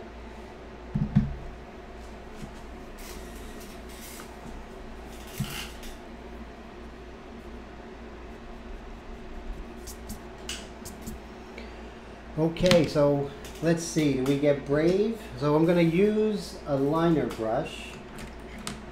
And this one gives us a lot of really fine lines. And let's see if it's going to be too harsh or not harsh enough. So I try to use like a dry brush method. So I'm just dipping it in and sort of making sure I get the bulk of the moisture out. And then we'll just come in and see if we could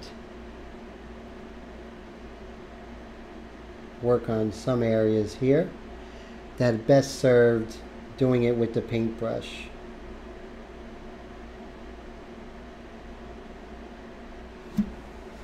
And you know what? I think that's a really good thing. I think this is definitely the way to go.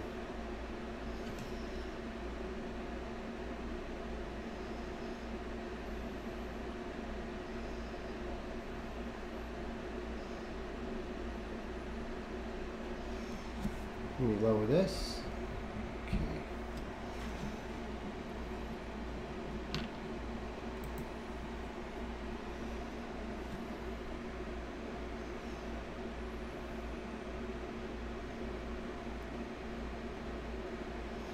Now, if I was working at my easel, I would use a maul stick.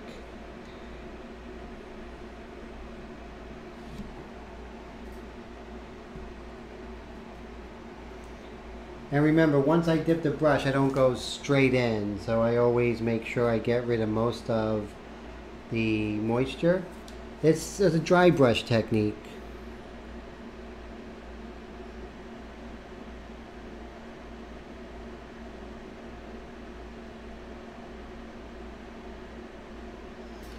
And then I could redefine that eye here.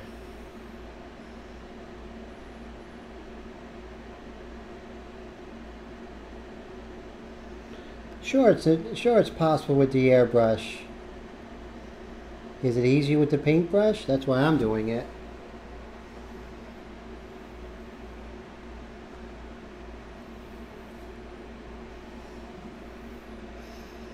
When some artists are like, oh, I do it with the more power to you. I'm gonna do it the way that's gonna give me results.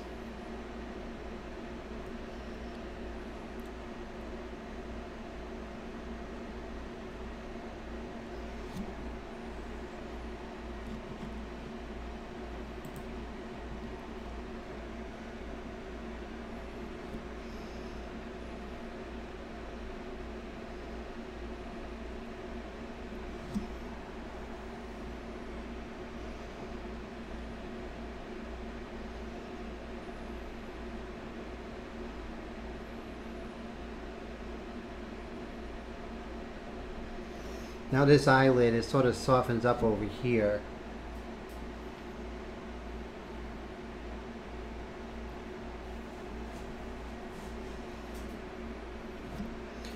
Let's see if we can go ahead and work on these lips here, which have been something that I've been wanting to get at for a while.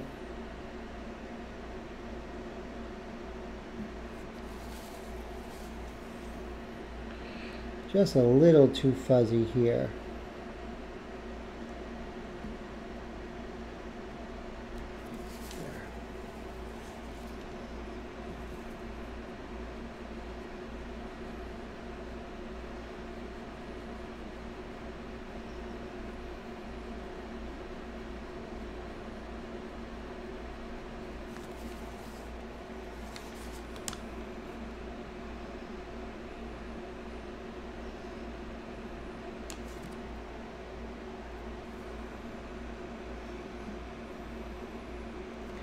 Really where the rubber seems to meet the road here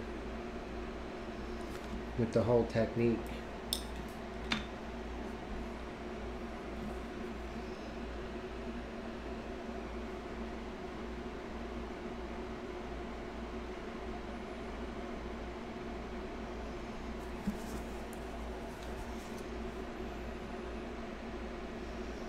Really happy, guys, with the way the brush works with this.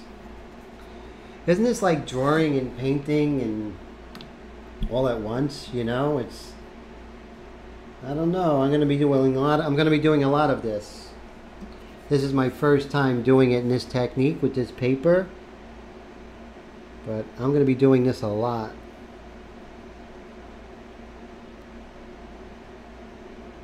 It's like drawing on steroids.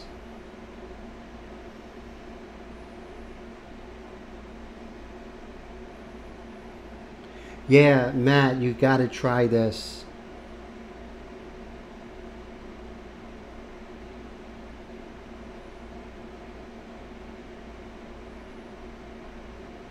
And just knowing that I have the freedom to erase this is so much better than, you know, the bravado of working in acrylic.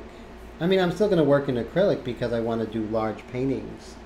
But as far as small pieces, holy cow.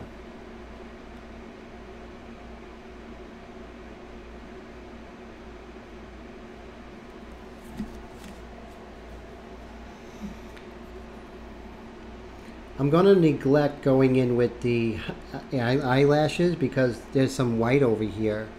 And I'm going to hit the white pastel and then come with those eyelashes. But I definitely could hit the lower eyelashes.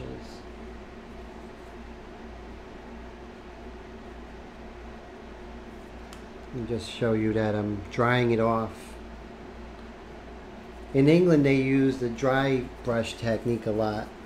I learned that from an old book from England, dry brush techniques, when I was in high school.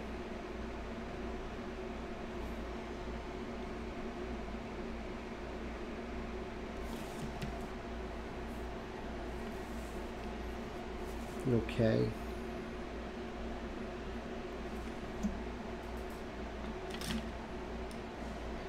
Definitely need to get in there.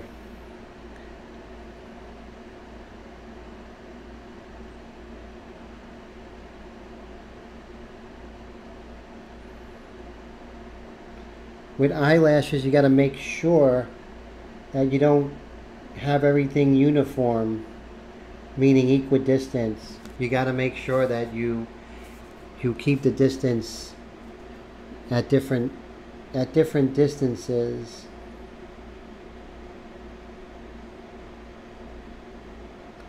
And always start out light. You can always get darker, but you're gonna have a heck of a time lightening things up. Well, maybe not with this technique, but still go from the light to dark. It's always good. Always good airbrush procedure.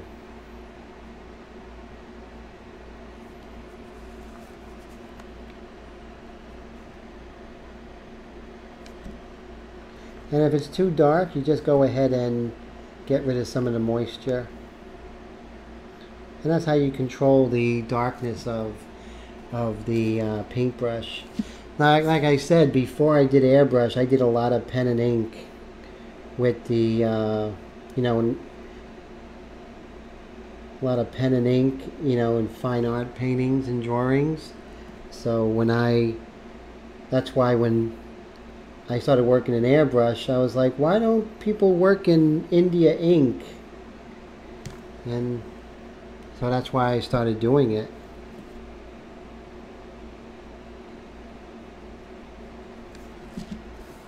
So it would be great if more artists, you know, definitely sort of, you know, humbled themselves and learned a new medium, especially like airbrush, and they could bring so much to the game and also bring so much more depth to their painting.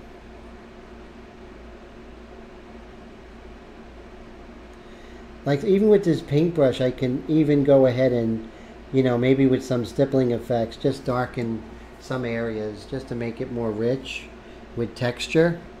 So that's something added that the paintbrush could actually, you know, work well with the airbrush. Okay, so like that lip is just, that lip here, something about it is calling me to bring attention to it.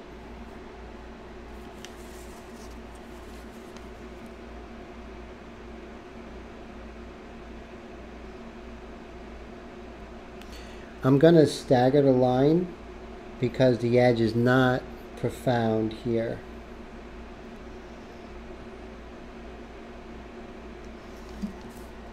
Then we have some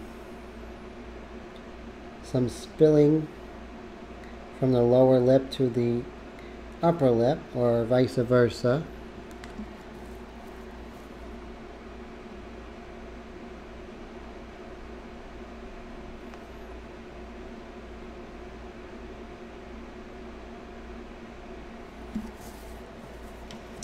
That really is cool.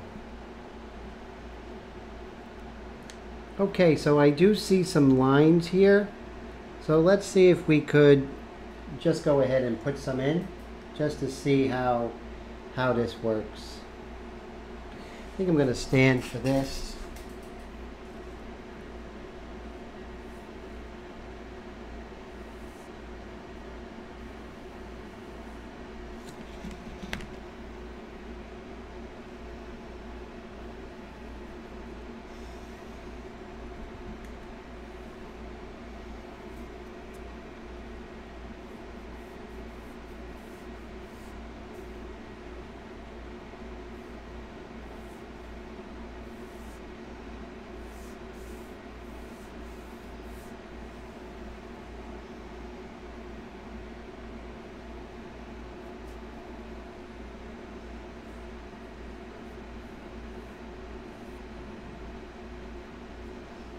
Just so I can erase some of those pencil lines that are there.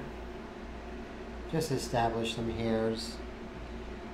Great thing about hairs, you don't have to be exact. You just gotta follow the characteristics of the hair.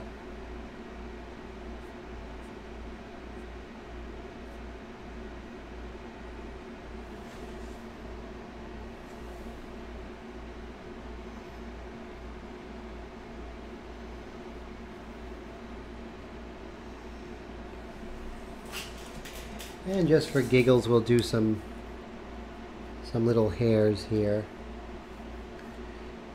just to tide me over some detail. I'll probably have to reiterate, but I just want to put that in there.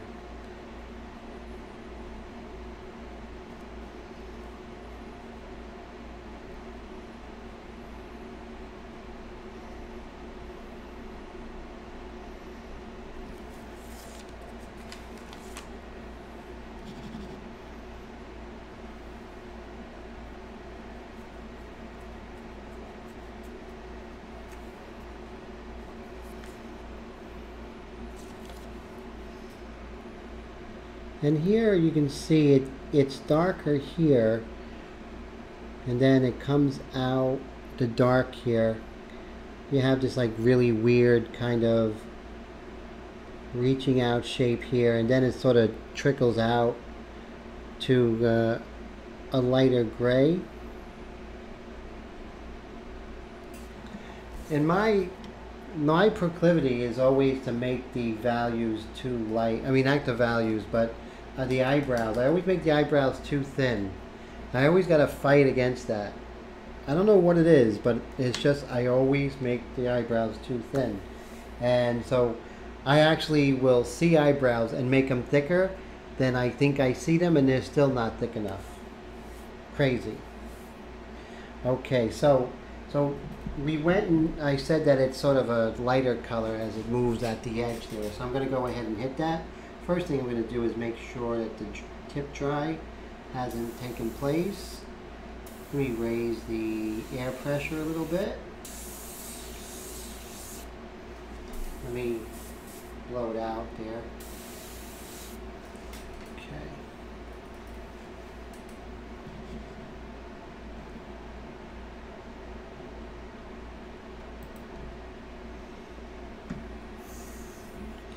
You always want to do this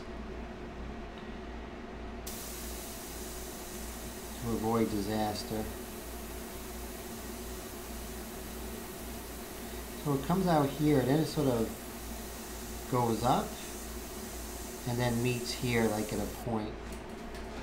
Very interesting. And then here, I'm going to raise the air pressure a little bit more. Okay, let me check the chucking nut. I'm not liking these. So what I'm going to do, when I feel, now what's interesting, when I feel that I'm not getting pressure, I'm not getting, when I pull back, I'm not getting that, the proper flow, I'll take this backing off. And then off camera, of course, I'm just going to pull down the trigger and pull this needle out and get out anything that's stuck in there. So yours in the opposite direction, right? Okay, so you make yours too thick. We gotta come to a, maybe we gotta mutually, like, you know, I gotta let you know that yours are too thick. You gotta let me know that mine are too thin. So that's cool. So now,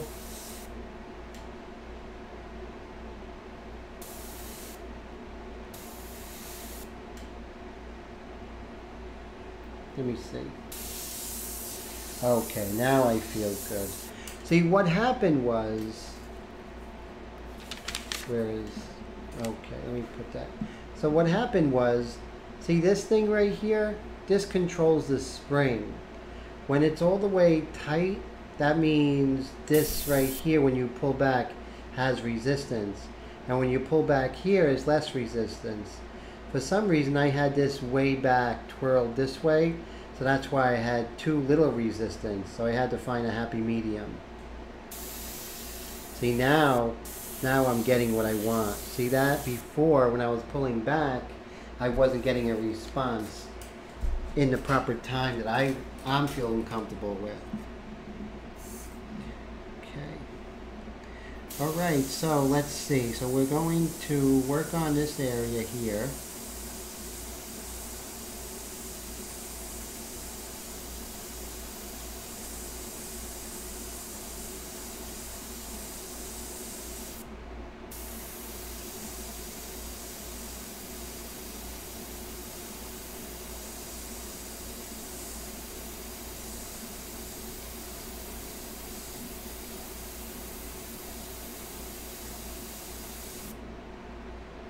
Just give a little more attention there, and then it's this part here, this sort of sill of the lower eye. I guess I don't know what to call it, like a windowsill, right? I don't know what that is, how to say it. And then if I need to, I'll just erase it a little bit more.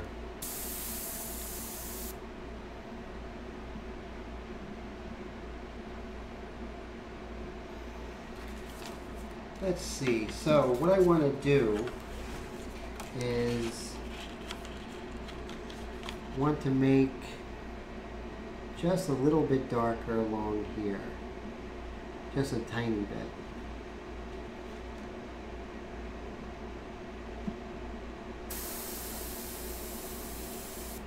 So just from a good distance, I was able to go ahead and get that hard edge here. And of course I'm going to reiterate once I come in with the white pastel, and that's really going to really look very good. At least that's the plan, right guys?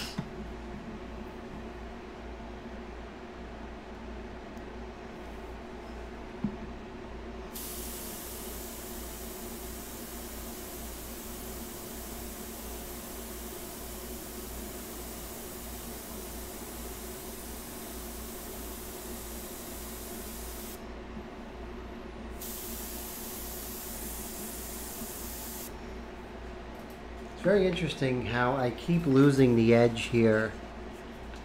That's why I keep coming back, hitting it again.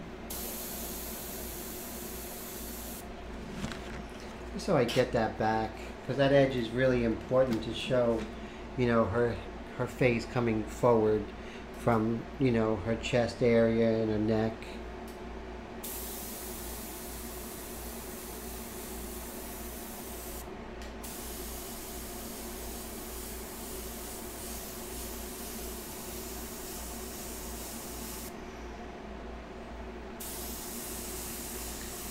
So I think we did pretty well. I think it has a nice feel about her right now.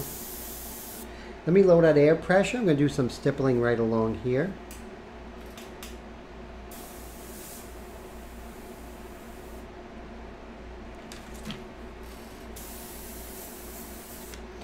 See, I can lower the air pressure a little bit more.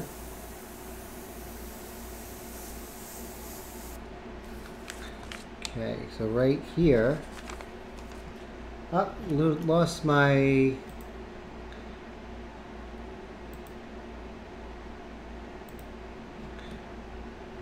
okay, cool. Yeah, exactly. That's the only, I gotta find a technical term for that. Yeah, because, you know, it's hard to describe what that is. And I didn't really see it until I started portrait painting for several years.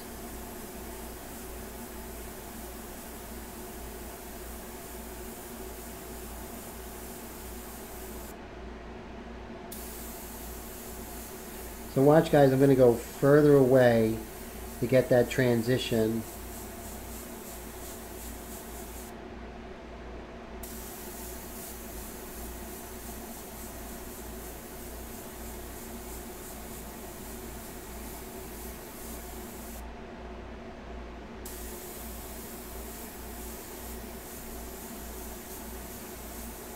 And then closer to get that dark.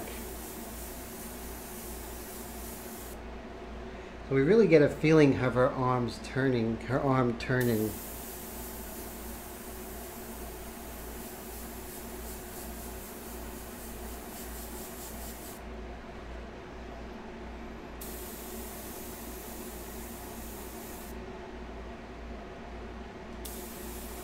With such a high-key portrait, there's not much that describes the form, and so we have to actually really pay attention to what makes things look like they're turning.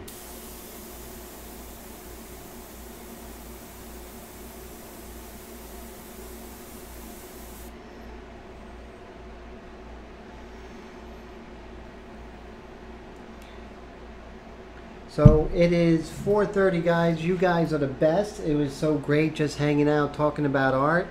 And so I'm really looking forward to the work that you're doing, Raul, with the new Eclipse. That's going to be very cool. And let me know if you have any questions about exhibiting. And Matt, I'm looking forward to some of your black and whites.